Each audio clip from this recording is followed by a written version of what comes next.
Deep in his Baumeister villa, yeah, the one with the heated floors and frescoes of lions that almost looked real, Seneca woke before the sun even bothered. Window cracked just enough for winter air to knife in, cold enough to remind him he still owned a body. He swung his legs off the bed.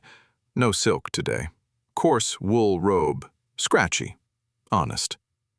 Slaves padded past, barefoot, expecting orders. He waved. Nothing. Breakfast hour. They brought figs, warm bread, honey thick as tar.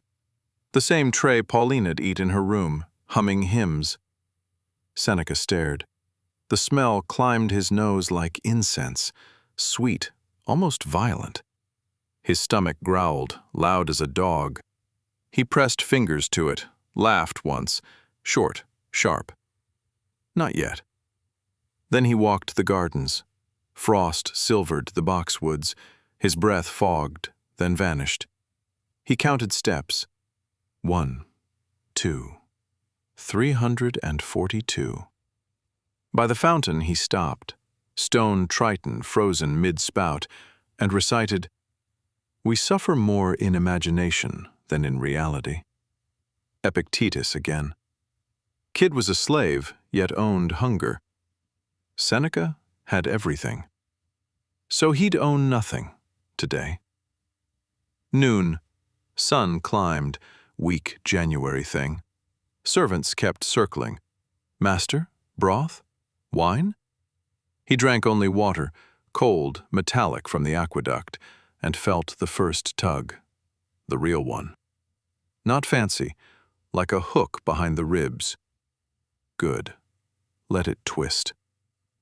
Afternoon collapsed into meetings, Nero's envoys in purple cloaks, rattling off palace gossip.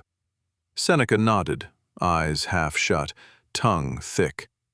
Every word tasted like bread he wouldn't eat. They noticed. "You're thin, old man." He smiled. Thin is honest. They laughed, nervous, then left.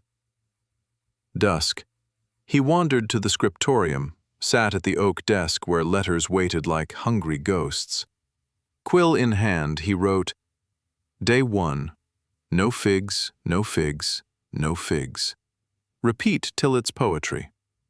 Then, if I can refuse oysters, I can refuse Nero. Simple arithmetic. Night. Bed felt huge. Stomach a drum, empty. Paulina slipped in, candle flickering. "You'll weaken," she whispered. He pulled her close. No heat between them, just bones.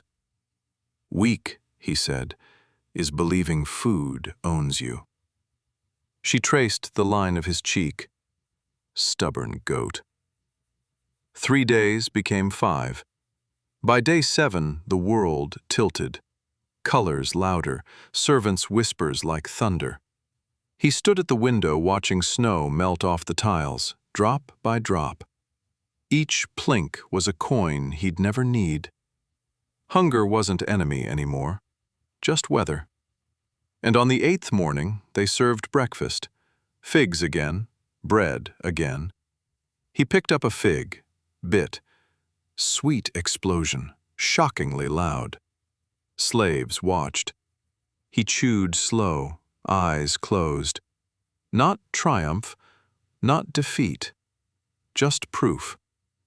I can want, and I can wait. Outside, Rome howled. Plotters, poets, poisoners. Inside, Seneca licked honey from his thumb and thought, one more fast someday, just to remember. Because the richest man in the city had finally learned the price of full. The price was never full again.